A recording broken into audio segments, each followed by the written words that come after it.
Hello everybody, and now for another episode of Game Builder Garage Let's Play, Episode 2.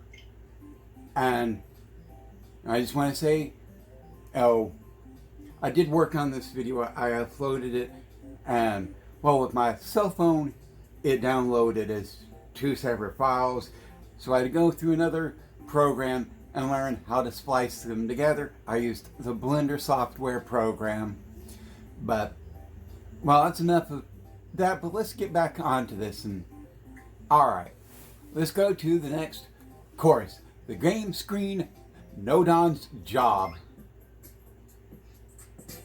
The Alice's Guide. Hello there. On the game screen you can see two boxes. The one on the left is blue and the one on the right is red. Huh? It looks like the red box is poking off the side of the game screen. I wonder why this could be. Let's have a look on the program screen and try to figure it out. It's our darling Graham. Oh, I'm so glad you're here. Hi-yo. What can I do for you today? Ooh, I know that one. You came to find out about me, didn't you? Tee-hee-hee, I'm the game screen and Nodon. I'm going to explain everything, so pay attention for a moment, dear.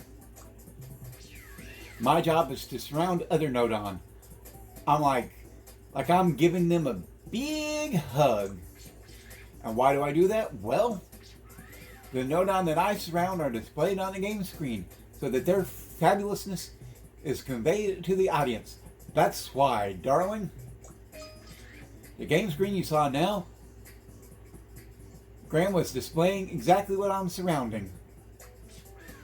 If I do say so myself, I think I did a good job of capturing their thrilling performance. Actually, a box is sticking out of the frame.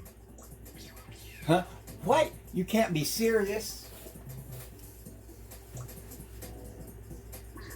It's me, I'm afraid.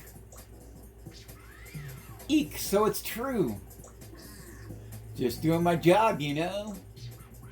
No, this is all wrong. Perfectly displaying Nodons is my job, you know. Graham, could you move the object Nodon on the side of my frame? Don't delay. Move the object Nodon into the game screen, Nodon. Alrighty. Now I'm over here. Much better now. I'm getting object Nodons on both sides. I think we should go check things out on the game screen. Because we moved the object Nodons into the game screen, Nodon frame of the program screen. The red box is now fully displayed on the game screen. That's a relief. Let's pop back to the program screen. Well, what do you think? Could you see the red box in all its red boxy glory?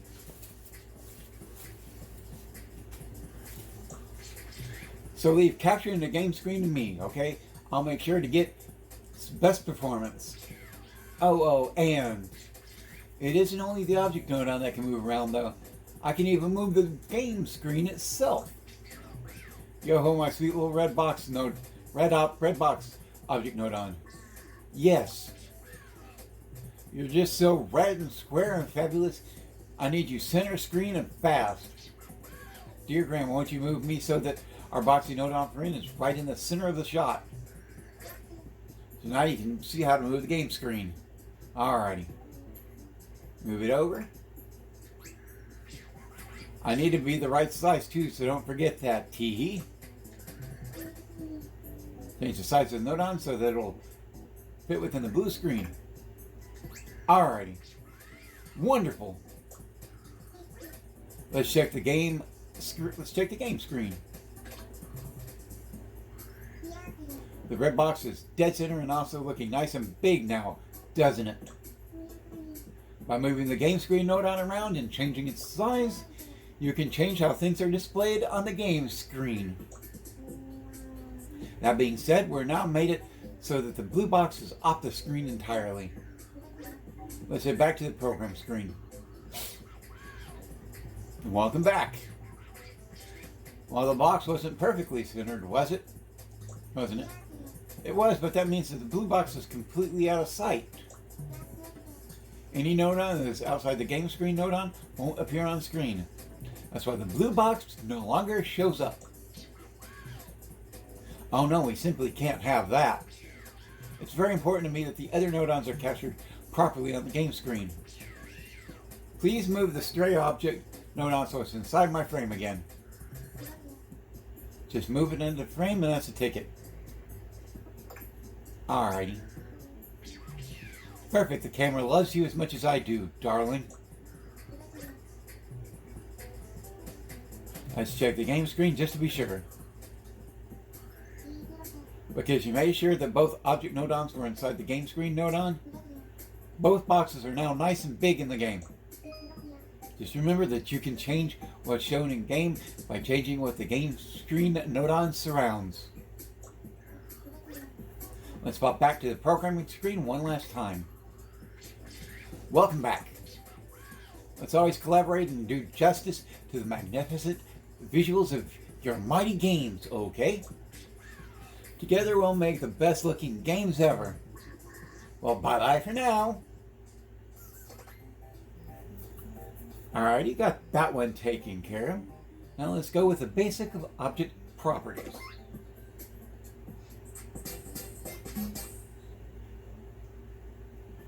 Thud. Hello there. Right now, all that's on the game screen is a big blue box-shaped object. Did you see how it fell to the ground? Use the retry button again if you want to watch it again. This time we're going to try changing the size object so it doesn't fall. Without further ado, let's head over to the program screen.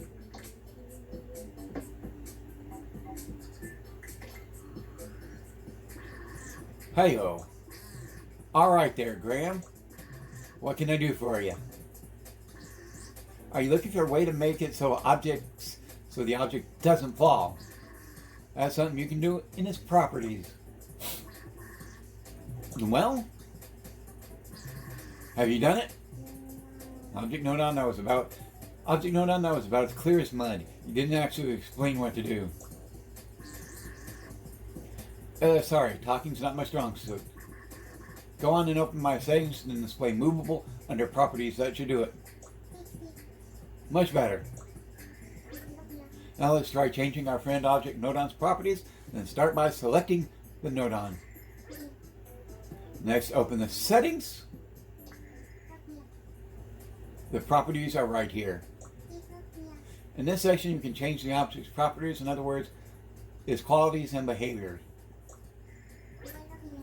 Let's just try disabling the movable property, like the object Nodon said. Once that's done, go ahead and close the settings screen. Let's check it out in game. See, the object no longer falls down. I suppose we just disabled movable in the properties of the object Nodon settings screen. Disabling movable means the object no longer moves, or in this case, doesn't fall down. Let's go back to the program screen, enable movable again, and check out what changes. Select Nodon and go ahead and open its settings. Go to movable, and away goes the settings screen. Let's check out the game once more.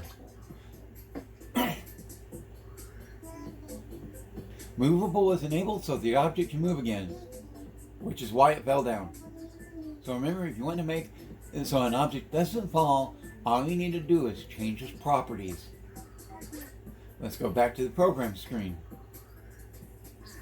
Welcome back. You changed the object's properties and it stopped falling, eh? That's all well and good. You know, there was other properties too, you know. If you want, we can change some of them. I mean, if you like. If you want to play around with the properties object Nodon, just say so. In any case, let's take a look at what other properties there are. Graham, Select the Nodon and open the settings screen. Click that. This time let's disable solid. Now let's close the settings screen again. Poof. Alrighty. The object fell right through the ground. If you disable solid, the object will no longer hit or be hit by anything. Neat, right? Let's keep experimenting. Drum roll, please. For our next experiment, we'll need a second object Nodon. Oh, yep, I'm a sphere. A sphere will now appear on the ground in the game. What's more, the box will fall down toward it. But don't take my word for it, let's just have a look.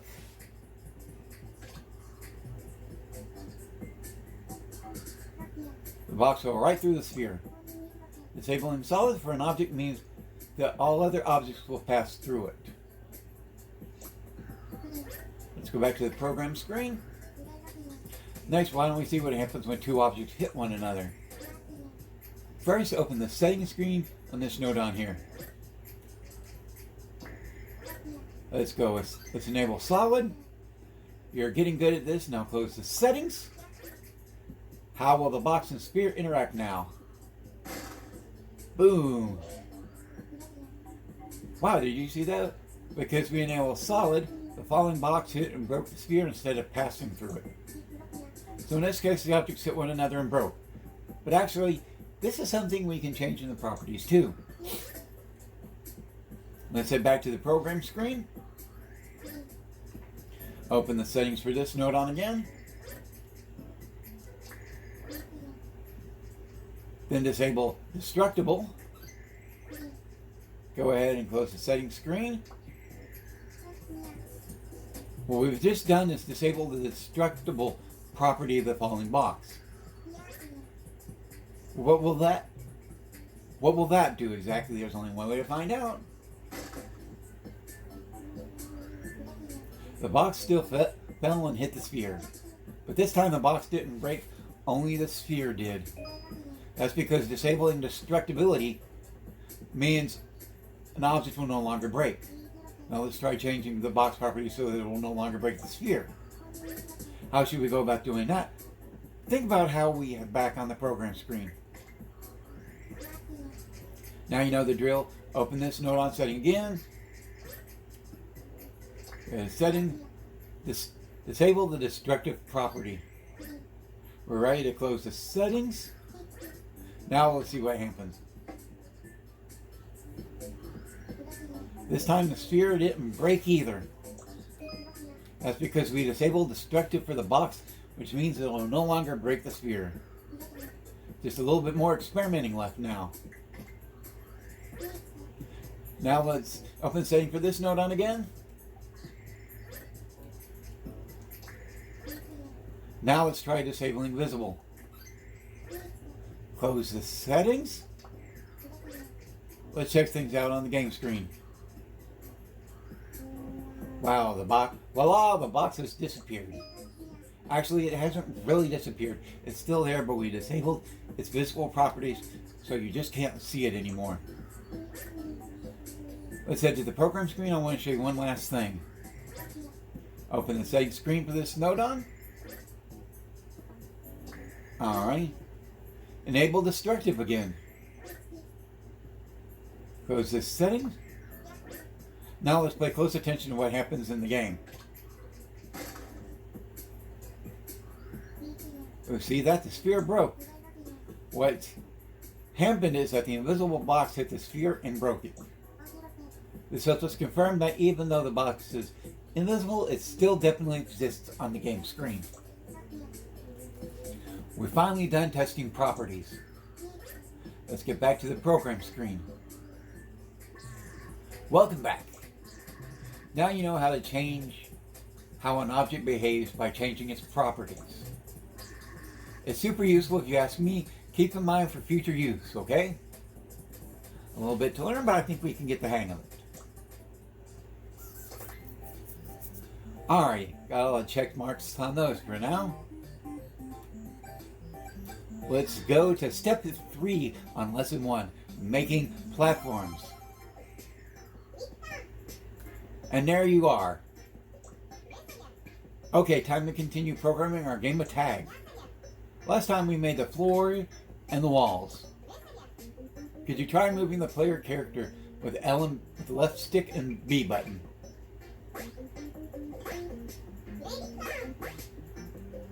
In step 3, we're going to make exciting changes to the level's environment. But does this game seem a little small for a game of tag, maybe? You could fiddle around with the walls and floor to make them a bit bigger, or you could just make the person smaller. This will have the same effect as making the level bigger.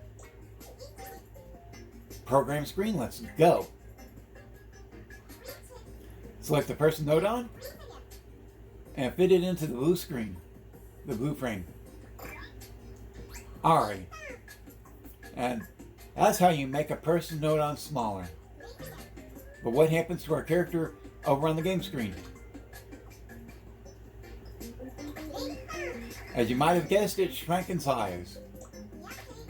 And it has a lot more space to move around in, right?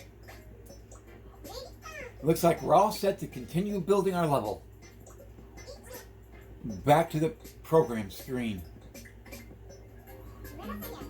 This is where we'll liven things up by placing a whole bunch of platforms. Start by selecting the object node on that's making our floor and copy it. Then adjust the new node on so it's the same size as the blue frame.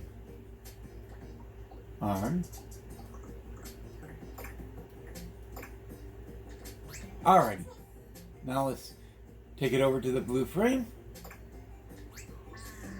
Hop on me all you want, I won't break. Let's check out what we've done over on the game screen. Now we've got a nice platform right in the middle of our level. And we're going to make a whole bunch more just like this one. Let's head back to the program screen. I think you're ready to try making a sloping platform. Start by selecting this object node on and make a copy. Then take the copy over to the blue frame. Now you need to make it a little bit smaller. Alrighty. There we go. I want to say that doesn't look a little bit suggestive. Let's rotate it so that it's on an angle. Alrighty. Grab it with this handle, then turn it a little bit so that it fits inside the blue frame. Alrighty. Oh wow, I've gone all slidey-wisey. Cool. Let's make another one just like it, but over on the opposite side. Select this node on and copy. Take it over to the left side. Make it a little bit smaller. Like you did before, use the handle to rotate it. Alrighty. Perfect fit. And don't you think it would have been a little bit easier to copy the one over on from the right over to the left? That way you wouldn't have that extra step. But whatever works. When you make your game, just you do you. Let's see what's changed on the game screen. Wow, we have 2 sloping platforms.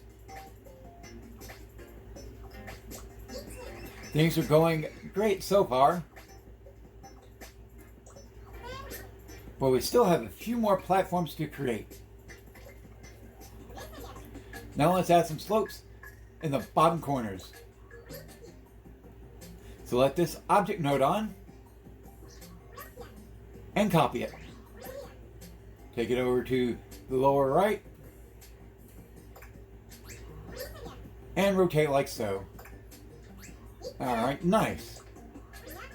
Select this object node on one more time. And you guessed it, copy. Take it over to the lower left and rotate it again.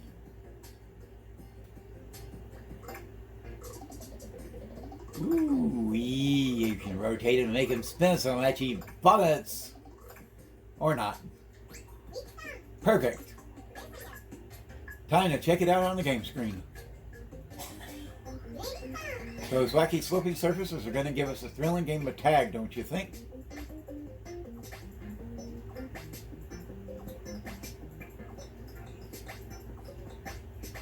Yeah. But you know what? We really need more platforms. So let this object node on in the middle there. And copy it. Now drag it a little higher. And make it a bit smaller. Alrighty. Next we'll add some platforms on either side. Copy the object node on. Move it over to the right. And copy. Now to the left. Okay, I think we've got enough platforms now. Now let's see how things look on the game screen. Wow, this is looking pretty great.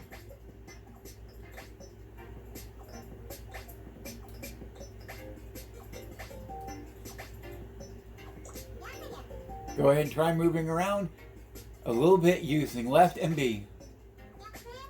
Just think of all the action-packed pulse pounding games of tag in store for you. I can hardly wait. Okay, when you're done checking all that out, head back to the program screen. And with that, step 3 is complete. Awesome. Nice work, kid. Yeah, cool level. So in this stage, we added some platforms to complete the level. Buckle up because in the next step, we're coming to a real turning point. Our game of tag is about to become a 2-player game. See you in the next step.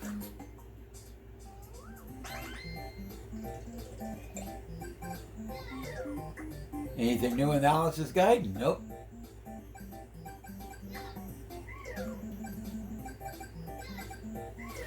Alright, step 4, making the tagger. Great to see you again. You're already halfway through programming our game of tag. You're zipping it through this stuff.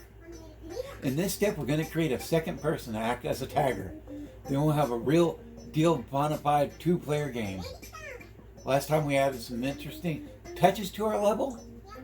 Let's warm up by moving the player character around a little bit using left stick and B. Imagine what it'll be like when there's a tagger chasing the player. I get chills. Let's go ahead and create a tagger over on the program screen. Before we make our tagger, let's adjust the position of the person a bit. Move the person node on above the platform on the right side. It's a good idea to move over the other node-ons attached to the person too. It'll make things a bit easier to understand. To start, let's move the stick node on. Next, move the button node on. So you can move stuff around on the screen, even stuff that doesn't interact with what you see. Okay, let's take a look at the game screen. As you can see, our player has moved from the middle out to the right side. Okay, the preparations are done. Let's head over to the program screen to create a tagger to chase after our player. We can use another person node on for our tagger. Select the person node on and copy. Hello peeps. How can I help? Aha, you can count on me. I'm a reliable person node on. Move the person node on over to the left platform. Okay, let's see how the game screen is looking.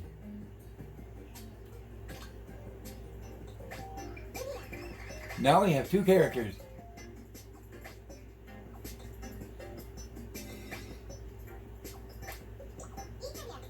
Try moving with the left and B. Now the person on the left hand side isn't moving. I guess that's That's surprising, but we still need to do the necessary programming to control the second person. Let's head back to this program screen and handle that. So now that we have two characters, we need to figure out how each one will be controlled. Since this is a two-player game, we'll need to have two players controlling one person each at the same time. Controlling one person with the left Joy-Con and the other with the right would be ideal. Let's arrange it so the tagger on the left hand moves with the left and jumps with the L. And the runner on the right hand side, let's control them with the R stick and the R. Now we've got a plan. We can program the controls. Let's start with the tagger. And since I'm doing this by myself, I'm going to be working both by myself. First, we need to call on the stick node on. Select input, pick stick movement. Next, the L, the stick does left and right. Boing. Move control, wiggly. More control stick wiggling. Yeah, bring it on. Drag the stick node on over to the left. And link it up to the person node on left port.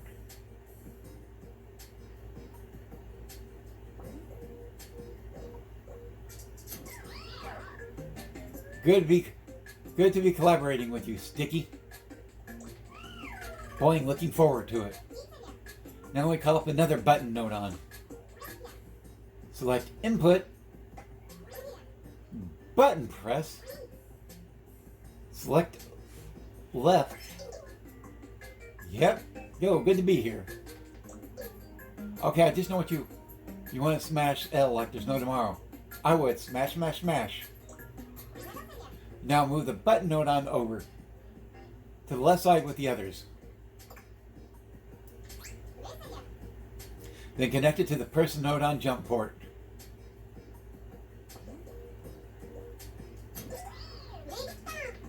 Okay, the trigger is now ready to receive control.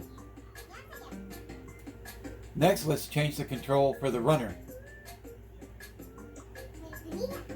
Let's program the node on so that our runner moves with the right joystick and R. Select the stick node on. Open the settings setting. Set which stick setting to the right stick. Click the right stick. Now that that's done, you'll be able to control the runner with R and the R stick instead of the L stick. Now close the settings screen and select button node on. Now open the settings screen and disable B. And then disable R. Now we'll be able to jump R. Close the settings screen and get ready to check out the work on our game screen.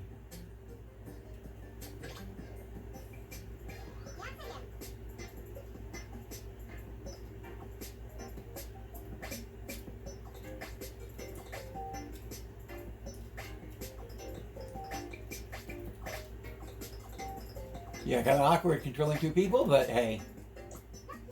Try moving the tag with left and L. Excellent.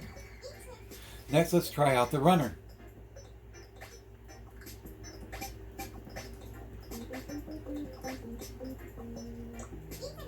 Try moving the runner with the, yes, I already did, with the right stick and R. I already did that. Now we're cooking. Now we can control our runner and tagger separately. Yes, right now, the runner and tagger look exactly the same. That could be a problem. Let's head back to the programming screen and see if we can make it a little easier to tell them apart. Select the tagger's person's node on and open up the settings screen. Change the color. Let's make the tagger a nice dangerous red. Close the settings screen. Select the runner person node on. Open the settings screen. Change the color. Let's make the runner a lovely, tranquil light blue. Close the settings screen. Let's head over to the game screen. Both of the person's characters changed.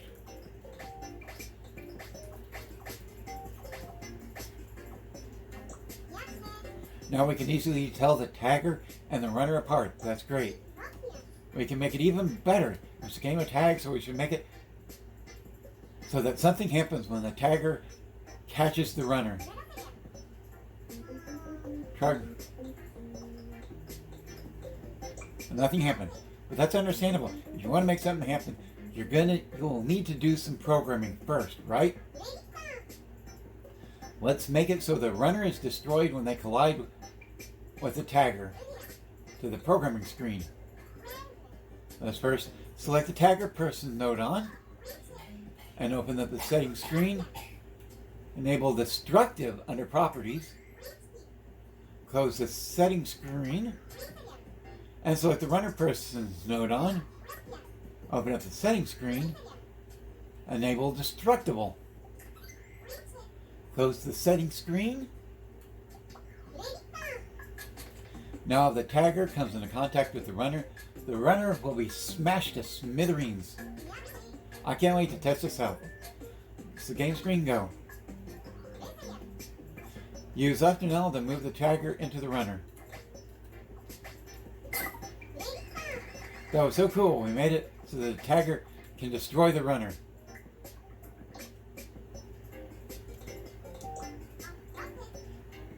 If the runner breaks, that means the tagger caught the runner. In other words, the tagger won.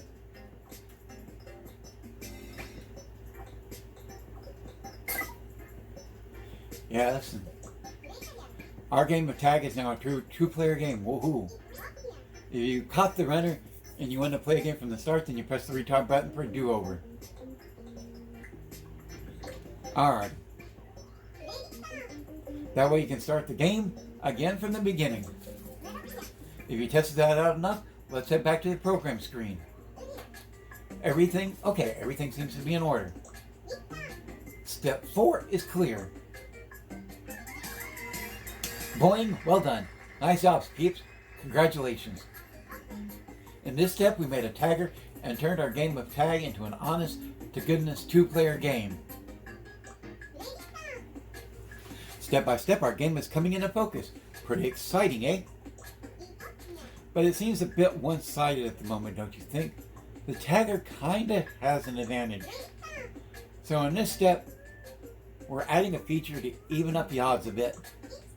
See you next step soon.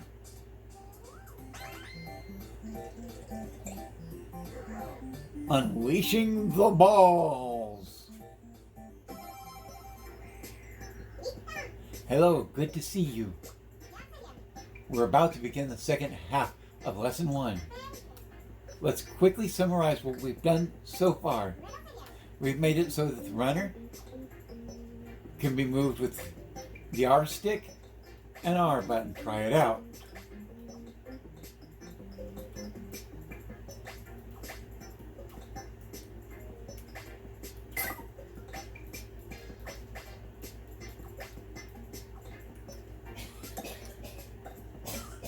Oh, yeah, duh.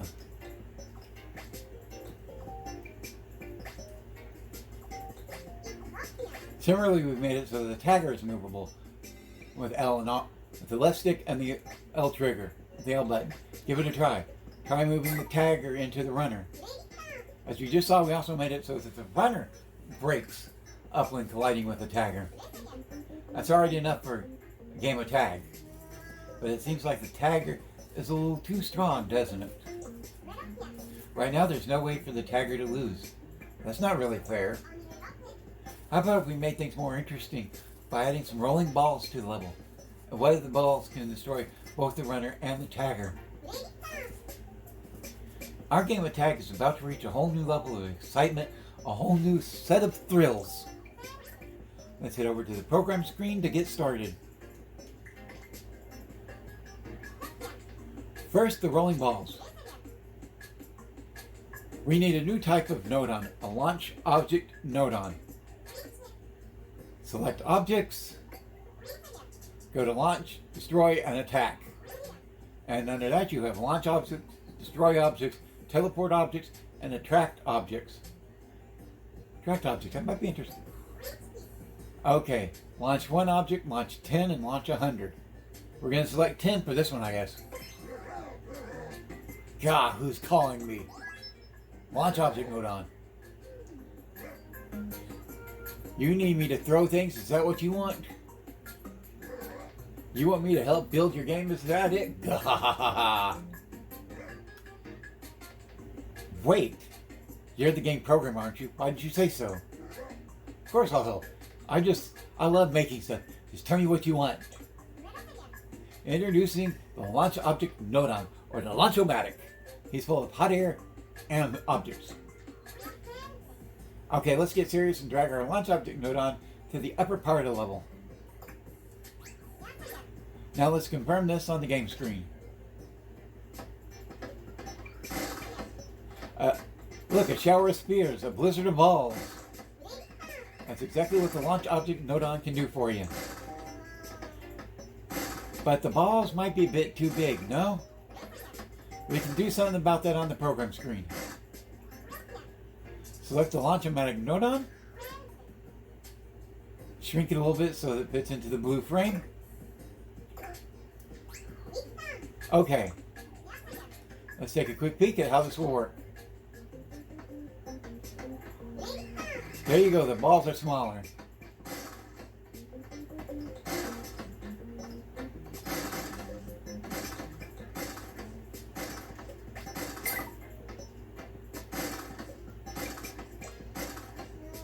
However, I think we could have them tumbling around the level in an even more exciting way. So Mr. Blue gets destroyed by the balls too, and Mr. Red doesn't. Even more advantage to Mr. Red. Let's put an extra platform above our runner and tagger. Okay, to the program screen. First, let's select the object nodon. Copy it. Take the copied object and move it over to the upper right. And rotate. There we go. Yes, brilliant. We need one over on the left side too, so let's handle that now. Select object nodon and copy. Let's take it over to the upper left and rotate. Good job. Let's check out the game screen.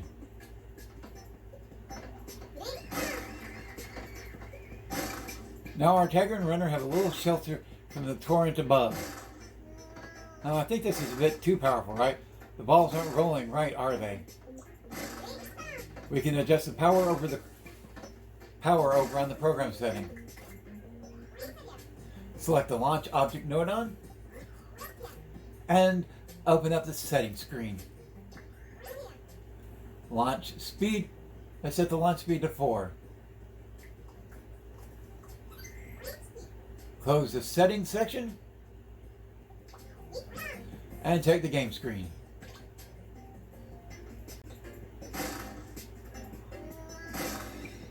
That's much better. We've tamed the torrent now.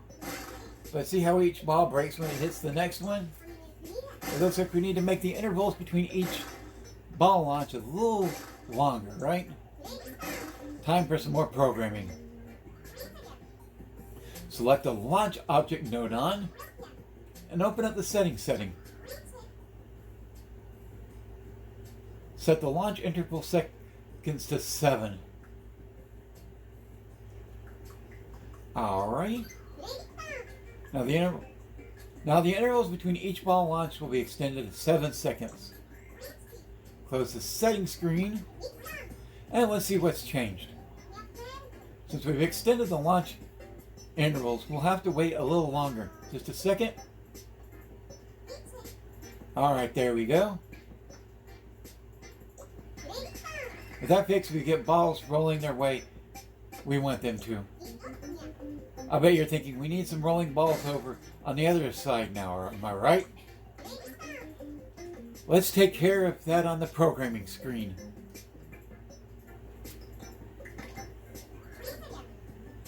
Select the object, the launch object node on, and copy.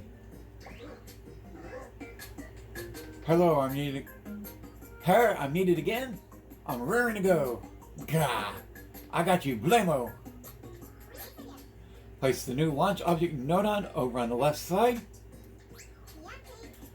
Time to set it so that the balls come out on the left side. Go to the open the settings screen. Now select launch direction.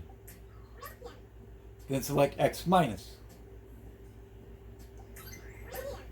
Close the settings screen. Time to check out it on the game screen. Wait for it, wait for it.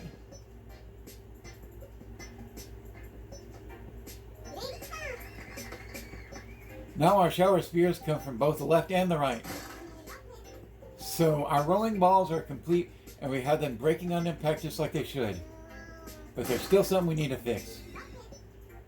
Try moving the tagger with the left and L trigger and see what happens when they come in contact with the ball.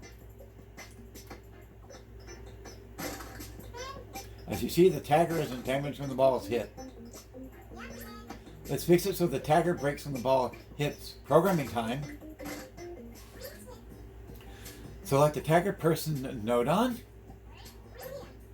Open the settings screen. Enable destructible under properties.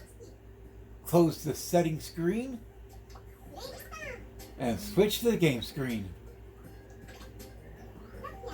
Now, let's try walking the tagger into a ball.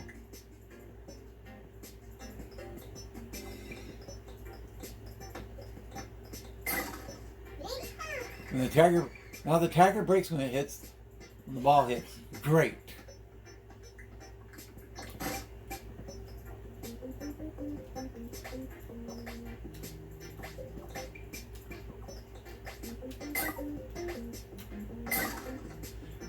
Alrighty. Imagine the tagger pursuing the runner through a hail of tumbling balls, the drama, the peril. You've got the makings of a truly thrilling contest. When you're done checking it out, I'll return to the programming screen. And let's see. Step 5 is clear. Great job, Blamo! In this step, we'll use the launch object node on to liven up our games of tag. In the next step, we'll make it so the game can be played again and again. See you in the next step. Looking forward to it.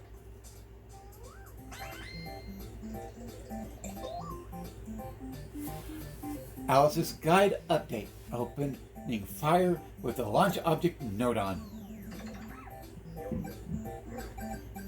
Alrighty, let's go to Alice's Guide. And we're going to open fire with a launch object node on. A little bit of learning here. Opening fire with a launch object node on. Hello there.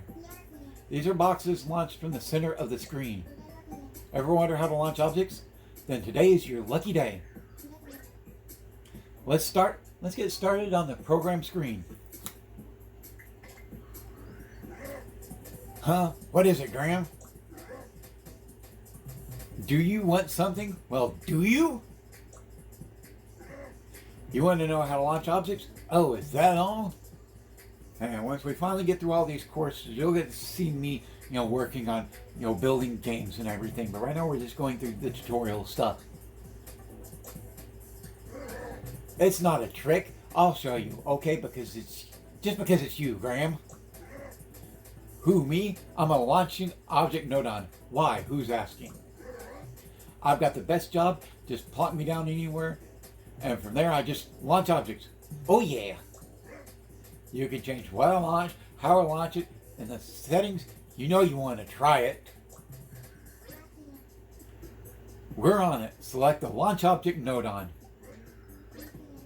Open up the settings. This is where you can change the size of change the shape of the launched object. And launch object settings, you got, box, cylinder, sphere, visible, solid, movable, destructible, destructive, others. Change the color, the material, and the connection point. Hence, when this nodon receives an input, it'll send the selected object flying.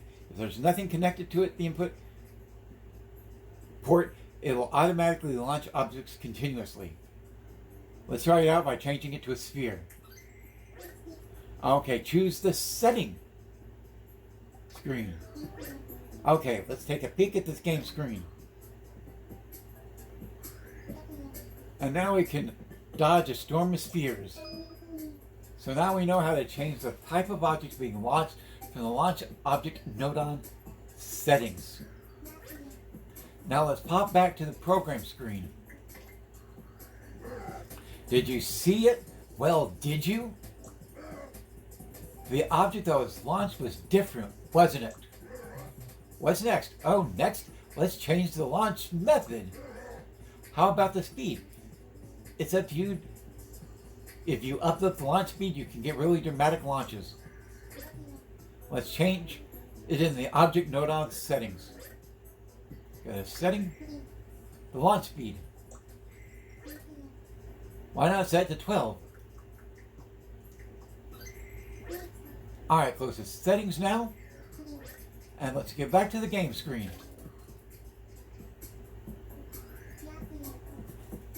Gosh, they're being objected with so much force. It looks like there's other things that we can tinker with as well as the launch speed. Let's try them out on the program screen. Open up the launch object nodon settings screen again. And this is the launch interval setting. This is the amount of time between an object being launched and the next. It's at 1.00 now, so its launch interval is 1 second. I wonder what would happen if we set it to 0.1. Aha, now the launch speed should be 0.1 second. Close the settings screen. I saw that you changed the launch interval to 0.1 second, didn't you? That's going to be interesting. I'm very excited to see what will happen. Let's get ready for the show on the game screen. Oh my goodness. That's impressive. Yes, it is. Sort of. You can change the speed, launch interval settings pretty freely to make your launches perfect. Let's go back to the program screen. Well, did you like the projectiles? I worked really hard on them. Did you know you can change the launch direction in my settings too? Did you? Let's get into those settings and try it.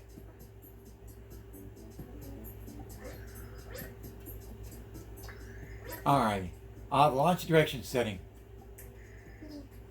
Right now it's set to X plus. X plus is to the right, so that's the direction the object will be launched. Let's change it to Y plus, to angle to launch upward.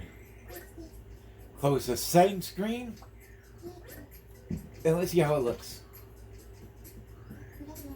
And there we go. Spheres are being launched upwards. If we change the launch direction like this, we should be able to aim launches up, down, forward, or backwards. Okay, let's go back to the program screen. Did you like my firepower? Please say you did. Now you know to use me when you want to launch objects. And you can change the shape of the object, launch speed, and the launch interval as well. I can do your bespoke launching. Bespoke. Wait, what's wrong? Why are you making that face? Why? I know what you're thinking. Can't you launch the button with a button command instead of automatically? That's it, isn't it? You think I can't even do an easy thing like that? Well, I can, and it's easy. Just ask a button node on. Well, let's call up a button node on and do just that. Hey, launch object node on. Working hard or hardly working? No need to answer. I can tell by the ringing in my ears. Always work hard. Always connect us up. Anyway, connect us up. Join the button node on output to the launch object node on input port. Okay, just press Y to give the signal to launch object node on.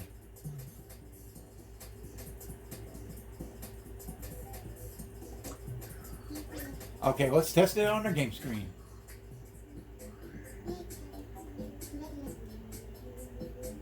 And with one push of a button, our launch is a go. So your launcher is invisible. So now you know how to combine a button node on and a launch object node on to launch objects with the push of a button.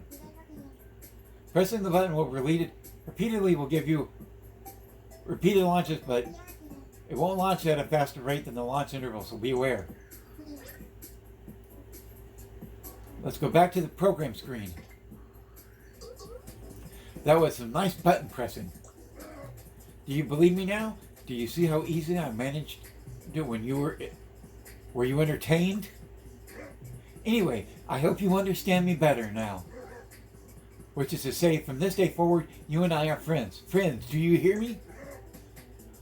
Call on me whenever you need anything launched on. Free? Anytime.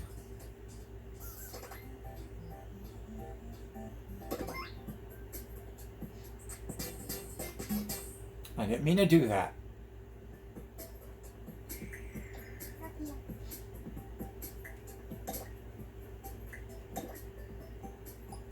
Alright, let's quit out of that. Yeah, I made a little mistake. I opened up that again. Alright.